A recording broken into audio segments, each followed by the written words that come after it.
हमरा दिलवा में रहले बसल हमरा दिलवा में रहले बसल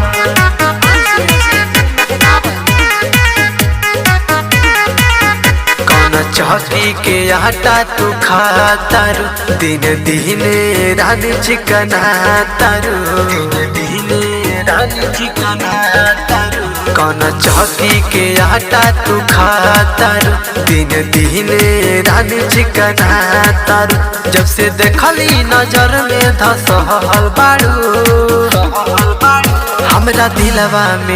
हमरा दिलवा में रानी बसल बारू हमरा दिलवा में रानी बसल बारू हमरा दिलवा में रानी बसल बारू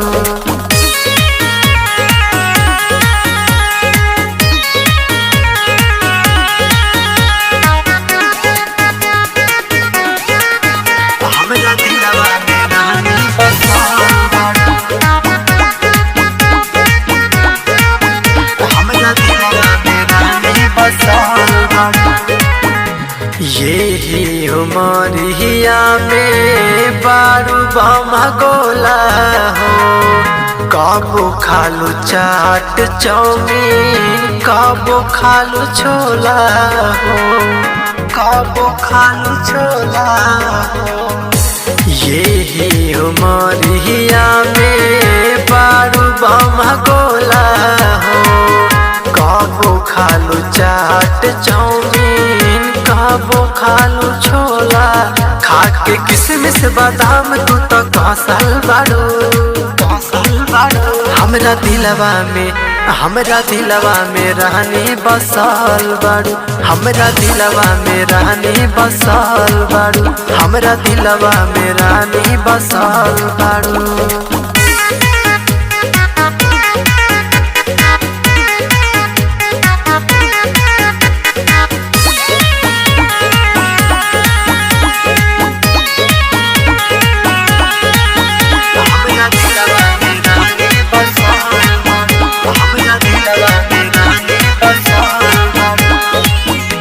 बिपिन विकास लवकुश बाड़े तोहरा पीछा हो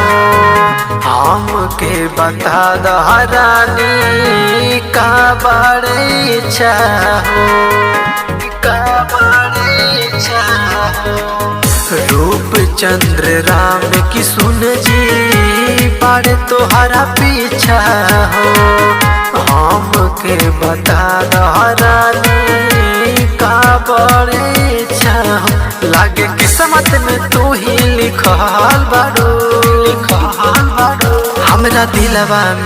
हमरा दिलवा में रानी बसल बाड़ू हमरा दिलवा में रानी बसल बाड़ू हमरा दिलवा में रानी बसल बाड़ू।